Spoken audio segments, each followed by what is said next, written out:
The sky burned. Captain Unipark watched the tactical display as 40 Krath warships moved into attack formation. The human fleet had only 12 ships remaining, and 2 of those were heavily damaged from earlier skirmishes. "They are preparing to bombard the surface," Lieutenant Yunbai reported. "Targeting the main hospitals first." Yuna's hands tightened into fists. The hospitals were full of patients receiving the new cure. If the Krath destroyed them, millions would die. "Get me Warlord Then," she ordered. The reptilian face appeared on screen. Then looked pleased with himself. His yellow eyes gleamed with cruel satisfaction. "Captain Park," he said, "I have new terms.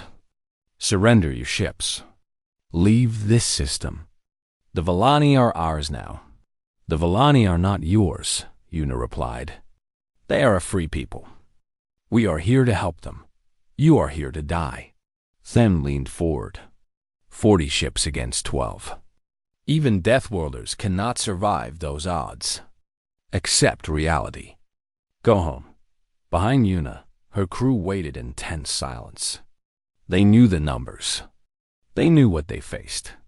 But none of them suggested retreat. "We came to save these people," Yuna said quietly. "We will not leave until that mission is complete. If you want to stop us, you will have to destroy us." Then smile faded. For a moment, something flickered in his eyes. Confusion, perhaps, or the first shadow of fear. "So be it," he said. "Your blood is on your own hands." The connection ended. The Krath fleet began to move. On the hammer, Commander G1 Beak studied her tactical display. The enemy was forming a sphere around the human ships, cutting off all escape routes. It was a classic encirclement tactic. The Krath expected to crush them quickly. "All ships," G1 announced. "This is Hammer. Formation Omega. We protect the medical frigate. We buy time for the surface teams." The human ships responded instantly. They moved with perfect coordination, each vessel finding its place in the formation. The damaged ships fell back. The battleships moved forward. The Resolve stayed at the center, safe for now. "They outnumber us," G1's tactical officer said. "We cannot win a straight fight." "We don't need to win," G1 replied. "We need to survive long enough for the cure to spread. Every minute we hold them back saves lives down there." The first wave of Krath ships attacked. Energy weapons lit up the darkness. Missiles streaked through space. The human ships returned fire. The battle was brutal. The Krath were ruthless and well-trained. They pressed hard, trying to break through to the Resolve. The human ships held the line, taking damage to protect the medical frigate. The destroyer Swift took 3 direct hits. Its captain ordered the crew to abandon ship, then turned the vessel toward the nearest Krath cruiser. The collision destroyed both ships.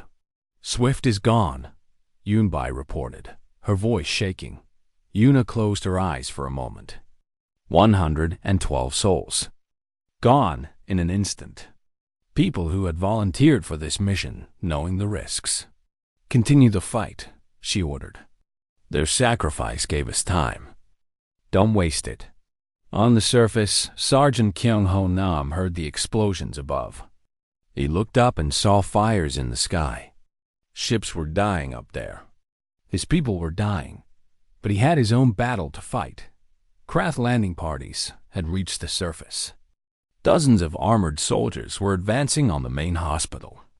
Their mission was clear: destroy the facility, kill the doctors, stop the cure. Kyung-ho had 30 Marines against 200 Krath warriors. The odds were terrible.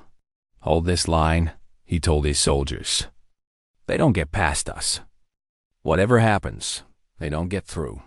The Krath attacked. They came in waves, firing plasma weapons and throwing grenades. The humans held their position. They used the hospital's walls for cover. They aimed carefully. They made every shot count. Villani patients watched from the windows. They saw humans fighting and dying to protect them. They did not understand why these strangers were willing to sacrifice so much. A Krath soldier broke through the line. He charged toward the hospital entrance. Kyung-ho intercepted him. The two fought hand-to-hand, trading blows until Kyung-ho drove his knife into the alien's throat. "Nobody gets through," he shouted again. Blood ran down his face from a wound on his forehead. He did not seem to notice. Inside the hospital, Nurse Hannah Moon helped evacuate patients to the lower levels. Children cried. Adults prayed. The sounds of battle grew closer. Dr. Taeho Shin refused to leave his station. He continued treating patients even as the walls shook from explosions. "Doctor," Hannah said, "we need to move you to safety."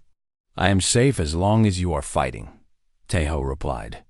"My job is to heal. Their job is to protect. We each do our part." Above the planet, the battle reached its peak. The human fleet was being overwhelmed. 6 ships remained. The hammer had taken severe damage. The shield was burning. G-1 made a decision. "Helm," she said calmly, "set collision course for the Krath flagship." Her crew stared at her. "Commander?" The helmsman asked. "The hammer is crippled. We can't fight anymore. But we can still hurt them." G1 stood from her chair. "All hands, abandon ship. Get to the escape pods." "That's an order." Her crew hesitated. Then they moved. Within minutes, escape pods launched from the hammer's sides. Only G1 and a skeleton crew remained.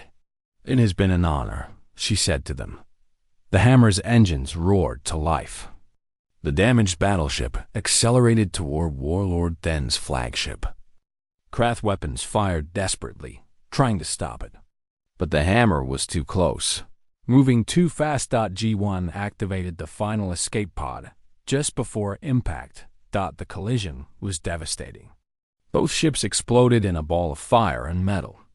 Warlord Then's flagship broke apart. Secondary explosions tore through nearby vessels. When the light faded, the Krath fleet was in chaos. Their leader was gone. Their command structure was shattered. Ships began to retreat, unable to coordinate without orders. On the surface, the Krath landing parties received no more reinforcements. The human marines pushed them back. One by one, the enemy soldiers fell or fled. Kyung-ho stood among the bodies of his enemies and his friends. Only 12 Marines remained. But the hospital stood. The doctors were safe. The cure continued to spread. Above them, the surviving human ships regrouped. 4 vessels remained operational. They formed a protective ring around Tessara and waited. The Krath fleet scattered into hyperspace. They had come to conquer a dying world. Instead, they had lost their warlord and a third of their ships. In her escape pod, G1 watched the enemy retreat. Her body ached. Her ship was gone, but she smiled. "That's right," she whispered. "Run. The battle was over. The humans had won. But the cost had been terrible. 8 ships destroyed. Hundreds of lives lost. Yet on the surface below, millions of Vellani were receiving the cure. Children who should have died would live to grow up. Parents who should have buried their families would instead rebuild their homes. The price had been paid. And humanity had proven something important. They would fight for strangers. They would die for people they had never met. They would bring battleships to a medical mission because they refused to let healers face danger alone. The galaxy was watching, and it would never forget. 3 months had passed since the battle for Tessara. The plague was gone. The cure had reached every city, every village, every corner of the Vellani homeworld. Hospitals that had once been filled with the dying were now filled with the recovering. Children played in the streets again. Families gathered to celebrate life instead of mourning death. Captain Yuna Park stood on a hill overlooking the capital city. A memorial had been built there, made of white stone that glowed in the sunlight. Names were carved into its surface. Human names. The names of those who had died defending a world that was not their own. Commander G1 Beak stood beside her.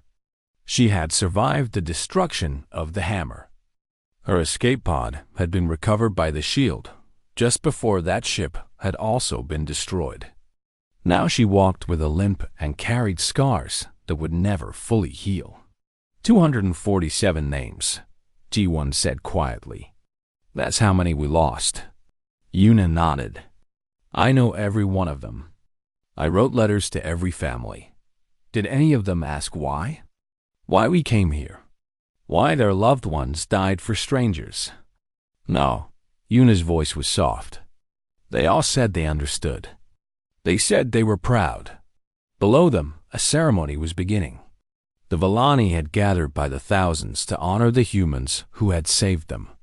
Elder Counselor Veith stood at the center, fully recovered now, his silver robes shining in the light. The Villani had no rituals for what they felt. Their culture had no concept of military sacrifice. For thousands of years, they had lived in peace.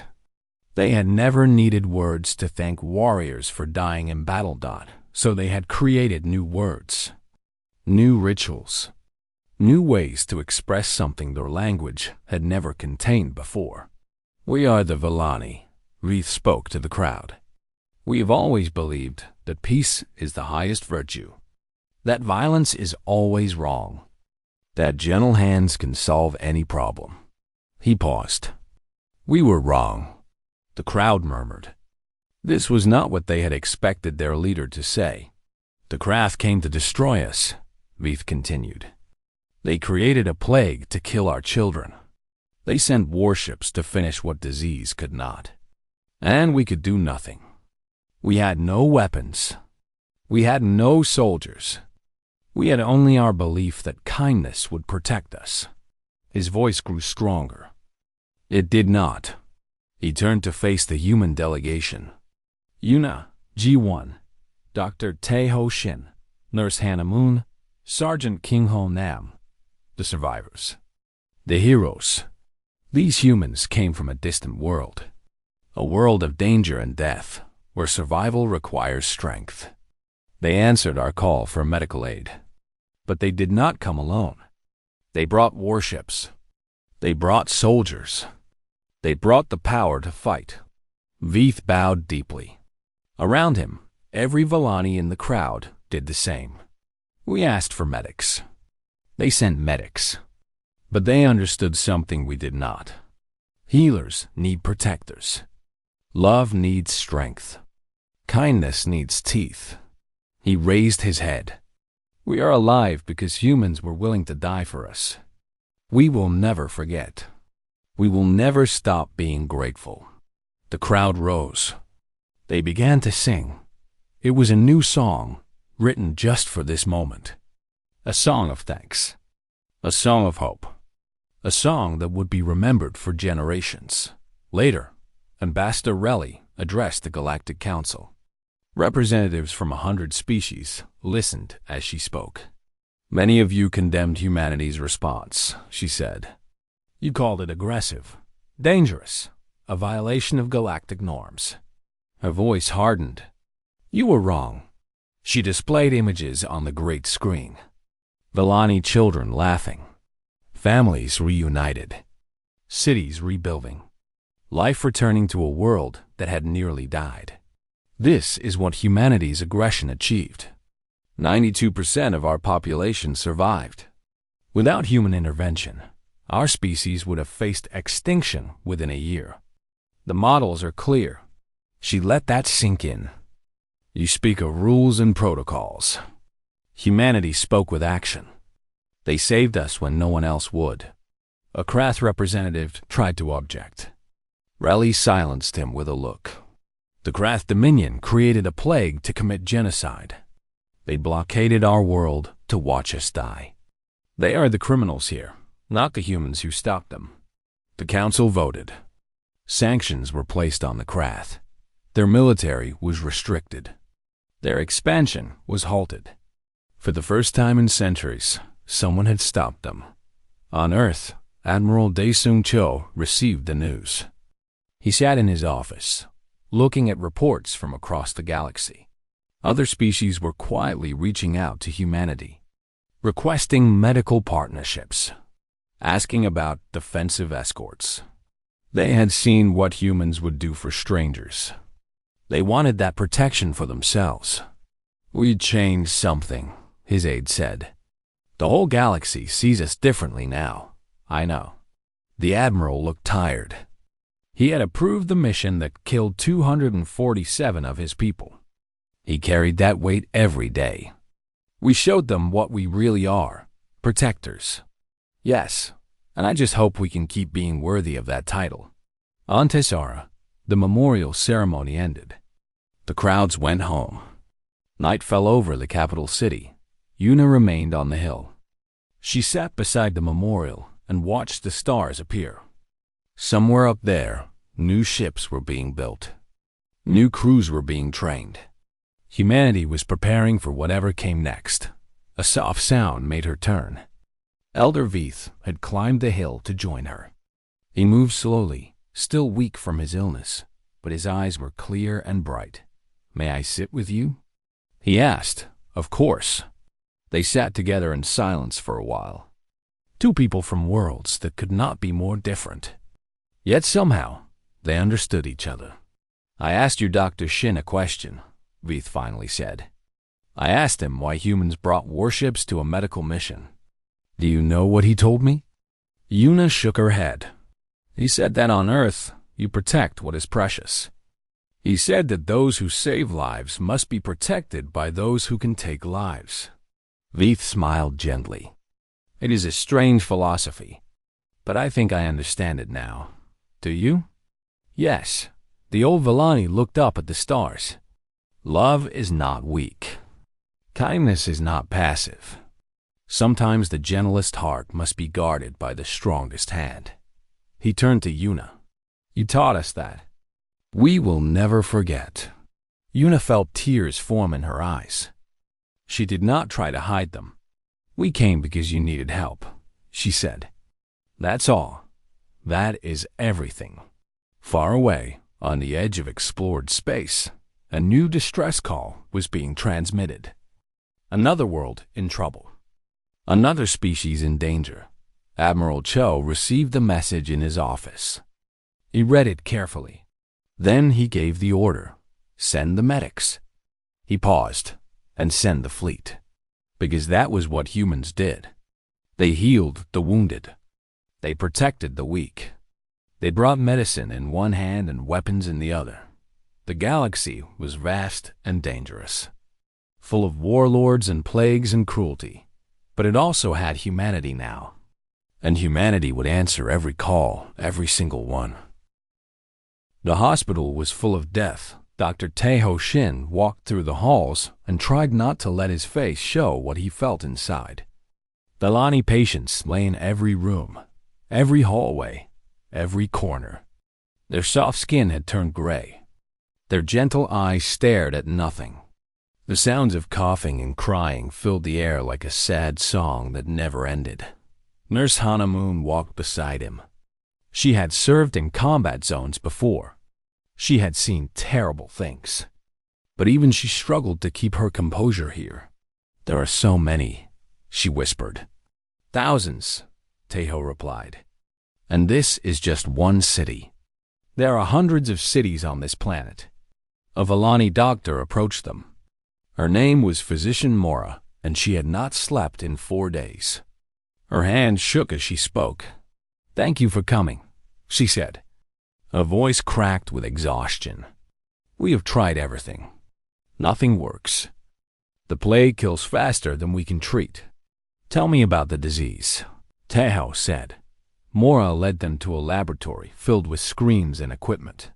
Dr. Sua Lim, the human xenobiologist, was already there, studying data with fierce concentration.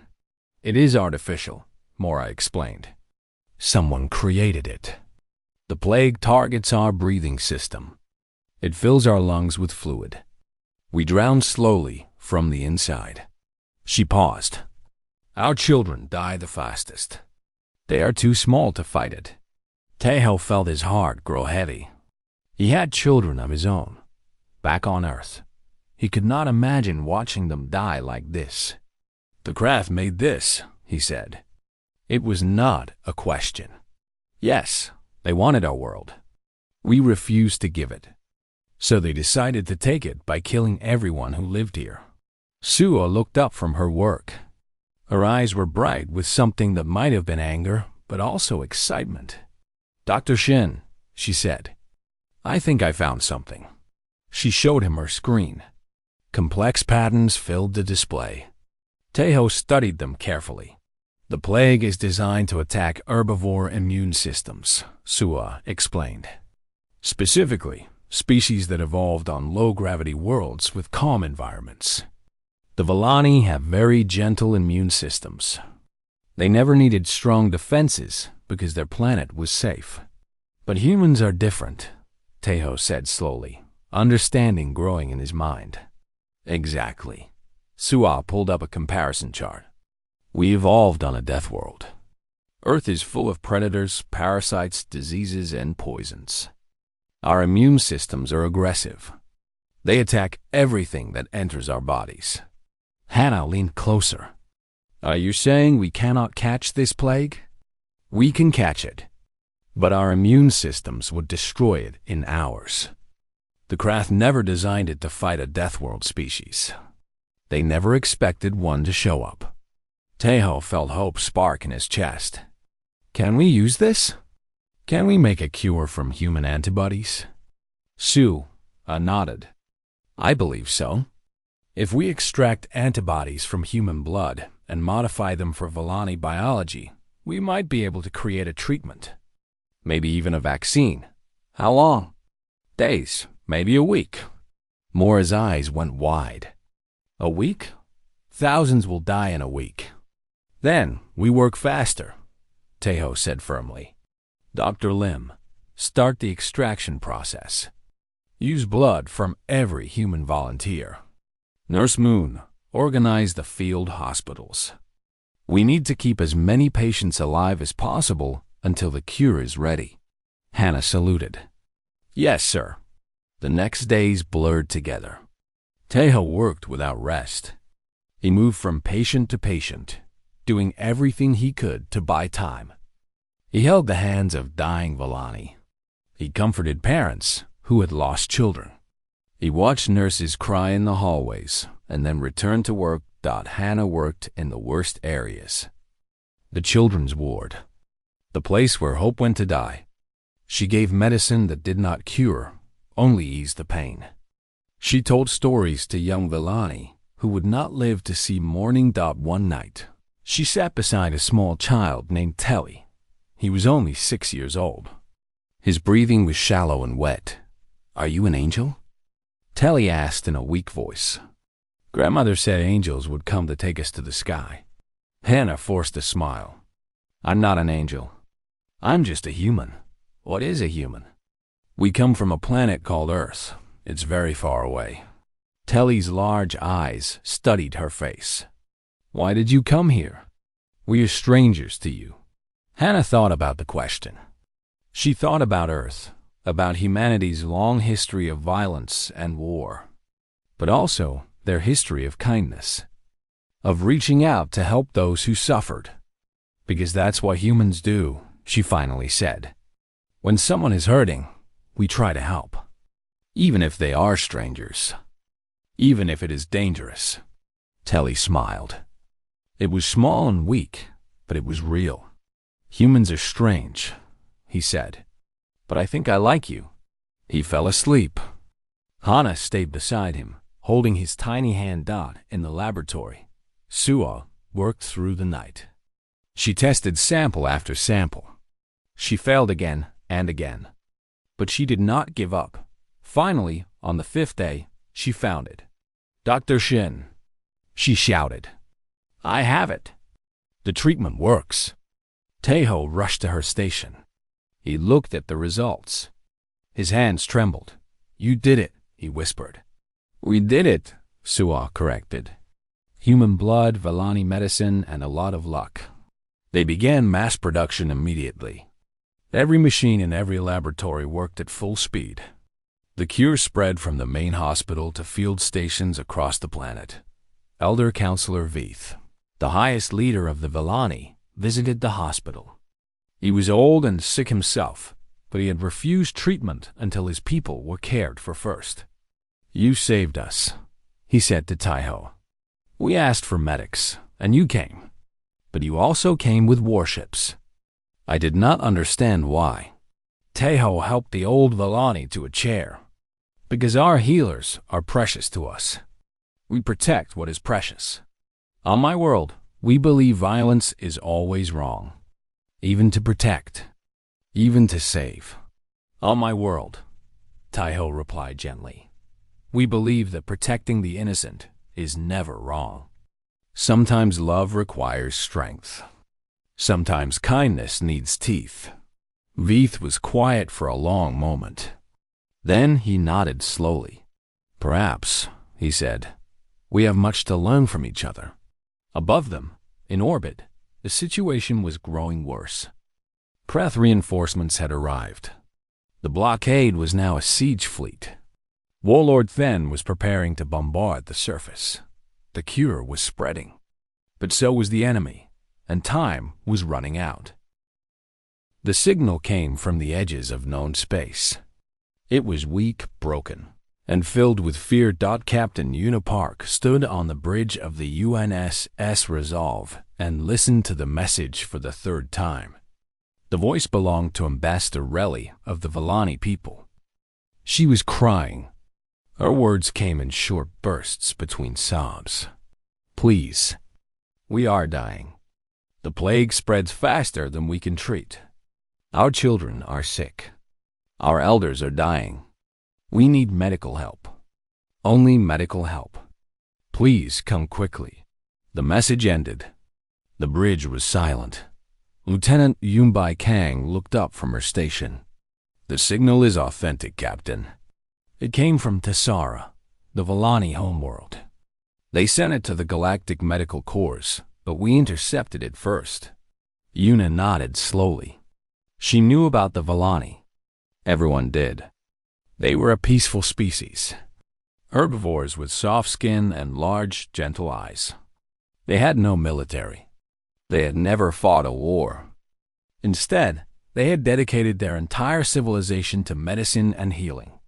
Their hospitals were famous across the galaxy. Their doctors had saved millions of lives from dozens of species that now they were the ones who needed saving. What do we know about this plague? Yuna asked. Dr. Taiho Shin stepped forward. He was the chief medical officer of the Resolve, a tall man with tired eyes and steady hands. He had seen death many times, but his voice still carried sadness when he spoke of it. The reports are bad, Captain. The disease appeared 3 weeks ago. It spreads through the air. The Vellani immune system cannot fight it. They estimate 60% of their population is already infected. 60%? Yunbai said in shock. And the death rate is climbing, Taiho continued. Their own doctors are working without rest, but they cannot keep up. They need outside help. Yuna turned to face the main screen. Stars filled the darkness. Somewhere out there, an entire species was dying. Set a course for Tessara, she ordered. Captain, Yunbai said carefully, there is something else. Our intelligence reports show Krath warships near Tessara. At least 15 vessels. They are blocking all traffic in and out of the system. The bridge grew even more quiet. The Krath Dominion was known throughout the galaxy. They were conquerors, slavers. They took what they wanted and destroyed what they could not take. If they had surrounded Tessara, it was not by accident. They created the plague, Taiho said quietly. It has to be them. The Vellani have no enemies. The Krath wanted their world, but the Vellani refused to surrender. So the Krath made them sick instead. Yuna felt anger rise in her chest. She pushed it down. Anger would not help anyone right now. "Contact Fleet Command," she said. "Tell Admiral Cho what we have found. Ask for instructions." The response came within the hour. Admiral Dae-Sung Cho appeared on the screen. He was an older man with gray hair and sharp eyes. He had commanded human fleets for 30 years. He had seen many battles and made many hard choices. "Captain Park," he said, "I have reviewed the situation. The Vellani have requested medical aid only. They specifically asked for no military presence. They fear it will anger the Krath and make things worse." "I understand, Admiral," Yuna replied. "But if we go alone, the Krath will destroy us before we reach the surface." "I know." The Admiral paused. "That is why I am sending the third battle group with you." Yuna blinked. "Sir, 12 warships, including 2 heavy battleships. The UNSS Hammer and the UNSS Shield. They will escort your medical frigate to Tessara." "But the Vellani asked for no military. The Vellani asked for doctors," Admiral Cho interrupted. "They will get doctors, but they will also get protection. We do not send our healers into danger alone, Captain. That is not how humanity does things." Yuna understood. On Earth, soldiers had always protected medics. Doctors worked in field hospitals while guards kept them safe. It was a basic rule of human warfare. Those who save lives must be protected by those who can take lives, but not every species saw things this way.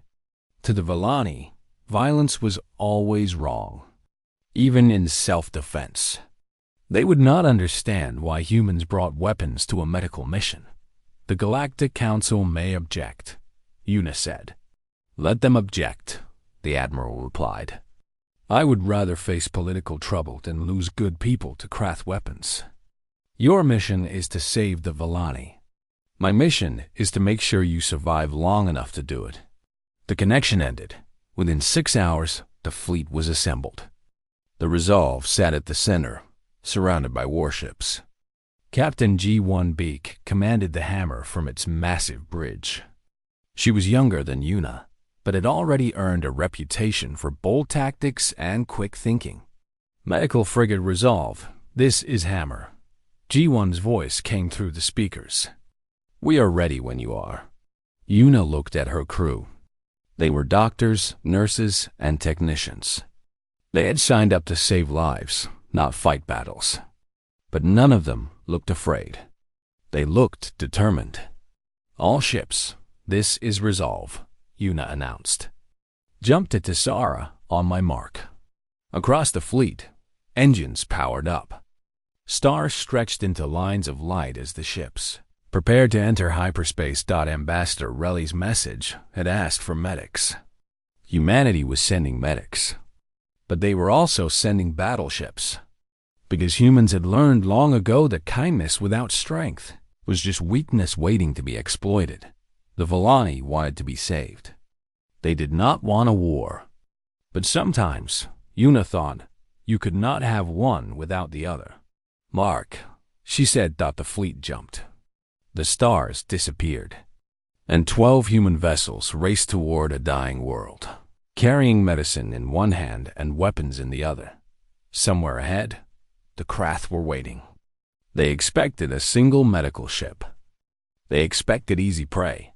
They had no idea what was coming. The human fleet emerged from hyperspace in perfect formation. 12 ships appeared against the stars like wolves stepping out of the darkness. Captain Yuna Park stared at the screen and felt her stomach tighten. Tessara hung before them, a beautiful world of green forests and silver oceans. But between the fleet and the planet, a wall of metal waited. Krath warships, more than 30 of them. They formed a line across the sky, blocking any path to the surface. "They have more ships than our intelligence reported," Lieutenant Yumbai Kang said quietly. "They brought reinforcements." Commander G1 Beak's voice came through the speakers from the Hammer. They knew someone would respond to the distress call. Una watched the Krath vessels on her screen. They were ugly ships, built for destruction. Their hulls were covered with weapons. Their engines burned with red fire. Everything about them screamed violence. "Captain," Yunbai said, "we are being hailed. The Krath flagship wants to speak with us. Put it through." The screen flickered. A face appeared. It was not human. The Krath were reptilian creatures with scaled skin and yellow eyes. This one wore armor decorated with symbols of rank. His mouth twisted into something that might have been a smile. "I am Warlord Then," he said. His voice was rough, like stones grinding together. "You are trespassing in Krath space, Deathworlders." Una kept her expression calm. "This is not Krath space. Tazara belongs to the Vallani. We are here to respond to their request for medical aid." Then laughed. It was an ugly sound. "The Vallani are dying. Soon their world will be empty. Then it will be Krath space. You should leave now, while you still can." "We are not leaving until our mission is complete." The warlord leaned closer to his screen. His yellow eyes narrowed. "You brought warships to a medical mission? How very human. Your kind cannot do anything without violence." Una felt anger build inside her, but she kept her voice steady. "We brought protection for our medical teams. We will not fire unless attacked, but we will defend ourselves." "Defense?" Den spat the word like it tasted bad. "You Deathworlders are all the same. You come from a poisonous rock where everything wants to kill you. You think the universe works the same way. But you are wrong. Out here, the strong take what they want. The weak die. That is the only law." "Then you should know," Una replied, "that humans do not die easily." For a moment, silence hung between them. Then's eyes flickered with something that might have been doubt. Then he shook his head. "One medical ship," he said. "We will allow one medical ship to land. No weapons, no soldiers. The warships must leave." "No." The word was simple, final. Then's scales seemed to darken with anger. "You refuse?" "Our medical frigate will land," Una said. "Our fleet will ensure it lands safely. If you allow us to pass, there will be no conflict. If you attack, we will respond." Then stared at her for a long moment. Then he cut the connection. "Well," G1's voice came through the speakers. "That went well." The Krath fleet began to move.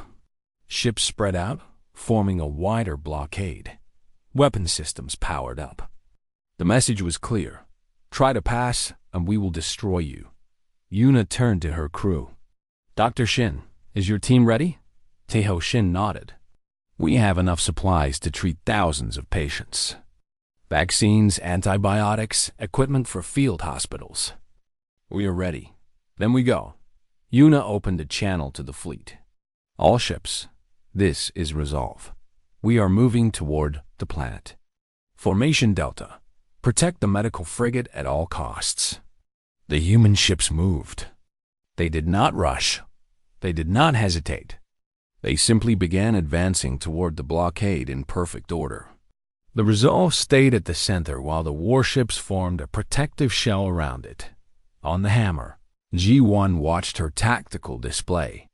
The Krath had them outgunned, 30 ships against 12. But numbers were not everything. Humans had learned that lesson many times throughout their history. "If they fire," she said to her crew, "we target their weapon systems first. Disable, not destroy. We want them to retreat, not die. And if they don't retreat..." Her tactical officer asked. G1's jaw tightened. "Then we do what we have to do." The gap between the fleets shrank. 10,000 kilometers. 5,000. 2,000. The Krath held their position. Their weapons tracked the human ships. Energy gathered in their cannons, but no one fired. Una realized they were waiting. The Krath expected humans to stop, to negotiate, to show fear. "Continue forward," she ordered. 1,000 kilometers. 500. Then the Resolve began its descent toward the planet. a single Krath ship broke formation. It was smaller than the others, a patrol vessel with an eager captain. It fired a warning shot that streaked past the Resolve's hull. The response was immediate. The Hammer's forward cannons blazed. 2 precise shots struck the Krath patrol ship. Its weapons exploded. Its engines died. The vessel tumbled through space, crippled but not destroyed. Warlord Then's voice erupted over every channel. "You dare fire on us?" "You fired first," G1 replied calmly. "That was your warning. The next ship that attacks will be destroyed, not disabled." Silence. The Krath fleet did not move. Their weapons stayed powered, but no one else fired. The disabled ship drifted alone while its crew sent out distress signals. The Resolve continued its descent. It entered Tessara's atmosphere. Fire surrounded it as it dropped through the sky. On the surface, millions of Vellani looked up. They saw the human ship descending. They saw the battle in orbit. They did not understand what was happening, but they felt something they had not felt in weeks. Dr. Taeho Shin stood at a window and watched the clouds part. Below, he could see cities, hospitals, places filled with the sick and dying. "We're here," he said quietly. "Now the real work begins." Above them, the Krath fleet held its position. Warlord Then sat in his command chair, watching the human warships with hatred in his eyes. "You have started a war, Deathworlders," he said to no one, "and the Krath do not lose wars." But deep inside, in a place he would never admit existed, he felt something cold, something unfamiliar. He had expected the humans to run. He had expected them to surrender or bargain. Instead, they had come with fire and steel. They had taken what they wanted and dared him to stop them. For the first time in his long career, Warlord Then wondered if he had made a mistake.